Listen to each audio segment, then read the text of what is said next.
Salam sigap dan shalom.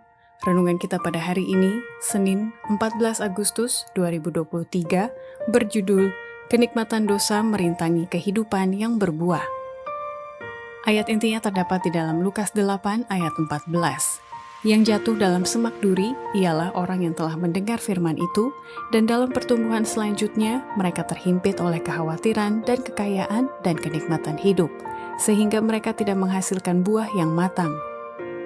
Pena Inspirasi menuliskan yang dimaksud dengan judul renungan kita pagi ini, kenikmatan dosa merintangi kehidupan yang berbuah, adalah sebuah panggilan kehidupan yang praktis agar kita senantiasa menunjukkan kesenangan dan kesenangan-kesenangan sebagai faktor yang menunjang kebahagiaan sejati dan sarana untuk memulihkan hubungan kita secara vertikal kepada Tuhan dan horizontal dengan sesama sebagai berikut. Pertama, alasan dan resiko kenikmatan dosa merintangi kehidupan yang berbuah, karena keadaan kehidupan rohani orang semacam itu akan kerdil, kering, dan tak bersari akibat pemanjaan diri, sehingga akhirnya orang itu lalai memperhatikan jiwa-jiwa.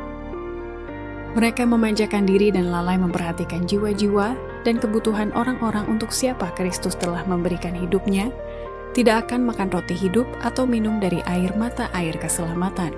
Keadaan mereka kering dan tak bersari, seperti sebuah pohon yang tidak dapat berbuah. Mereka kerdil secara rohani, yang menghabiskan harta bendanya untuk kepentingan diri, tetapi barang siapa yang menabur, ia juga akan menyabit. Kedua, alasan dan resiko kenikmatan dosa merintangi kehidupan yang berbuah, karena manusia lebih cenderung menggunakan karunia-karunia yang diberikan Tuhan itu untuk memperoleh harta dunia, sehingga tak ada lagi yang dapat mereka gunakan untuk memajukan kerajaan Allah di atas dunia ini. Manusia tampak seolah-olah sudah berkobar-kobar keinginannya untuk memperoleh harta kekayaan dunia. Segala macam ketidakjujuran dilakukan untuk dapat menimbun kekayaan. Manusia melancarkan usaha dan pekerjaan mereka dengan penuh semangat, seakan-akan kemajuan dalam hal ini akan menjadi jaminan bagi mereka untuk mendapat surga. Mereka menggunakan karunia-karunia yang diberikan Tuhan itu untuk memperoleh harta dunia, hingga tak ada lagi yang dapat mereka gunakan untuk memajukan kerajaan Allah di atas dunia ini. Ketiga, alasan dan resiko kenikmatan dosa merintangi kehidupan yang berbuah, karena orang yang mengesampingkan kasih kepada Allah dari dalam hati, maka cinta dunia dengan cepat mengalir masuk untuk mengisi kekosongan tersebut. Satu-satunya kepuasan setan dalam mempermainkan jiwa-jiwa manusia adalah kepuasan dalam menyakiti hati Kristus. Betapa besarnya dosa orang yang tidak mau sadar dan memahami betapa bodohnya dia mengizinkan perasaan cinta yang tak ada batasnya terhadap perkara dunia untuk menghalau kasih Allah dari dalam hati. Apabila kasih kepada Allah dienyahkan dari dalam hati, cinta dunia dengan cepat mengalir masuk untuk mengisi kekosongan.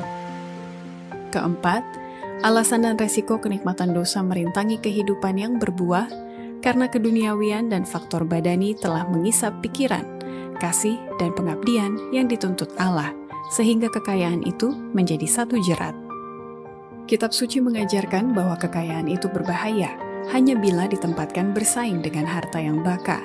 Bila keduniawian dan faktor badani mengisap pikiran, kasih, dan pengabdian yang dituntut Allah, kekayaan itu menjadi satu jerat. Mereka yang menukar kemuliaan yang besar dengan segelintir harta benda dunia, rumah, dan tempat tinggal yang untuk selamanya akan menjadi milik mereka, ditukarkan dengan rumah yang hanya untuk beberapa tahun saja akan mereka miliki. Sebenarnya telah mengadakan satu pilihan yang tidak bijaksana. Pemikiran semacam inilah yang telah dilakukan oleh Esau ketika ia menjual hak kesulungannya hanya untuk secangkir kacang.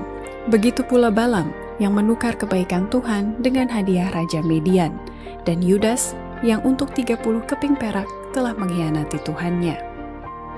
Demikianlah renungan kita pada hari ini, kiranya Tuhan memberkati kita semua.